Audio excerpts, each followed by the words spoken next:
Welcome to Edutube. Science is simple. Have you ever wondered how much energy is in your food?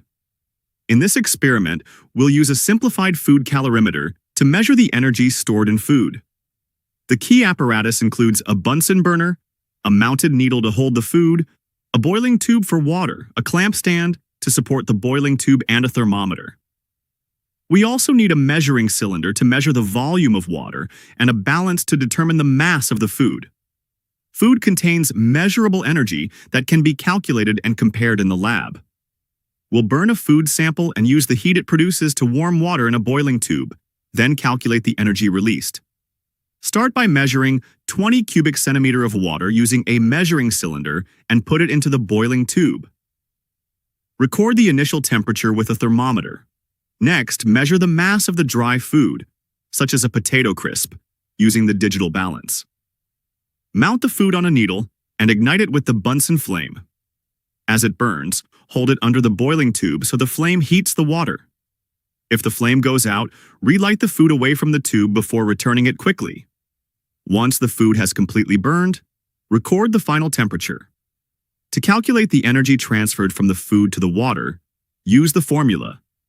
Energy equals the product of temperature rise, mass of water, and specific heat capacity of water, which is 4.2 joules per gram per degree Celsius. Then, to find the energy per gram, divide the energy value by the mass of the food sample. We can repeat the experiment and calculate the average to get more reliable result. The measured energy values may still be lower than the actual energy stored in the food because some heat is lost to the surroundings, and the food may not burn completely. To get the more accurate result, we can minimize heat loss by using a lid or wrap the boiling tube with an insulator and stir the water gently to ensure even distribution of temperature.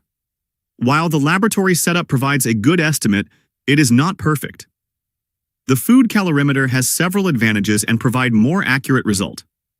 It burns food in pure oxygen, ensuring complete combustion. The system is sealed and insulated, preventing heat loss to the surrounding.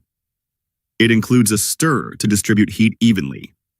It uses electronic sensors to detect even the smallest temperature changes, making it highly precise. If this video helped you understand better, make sure to like, subscribe, and hit that bell icon so you never miss a bite-sized science lesson from Edutube.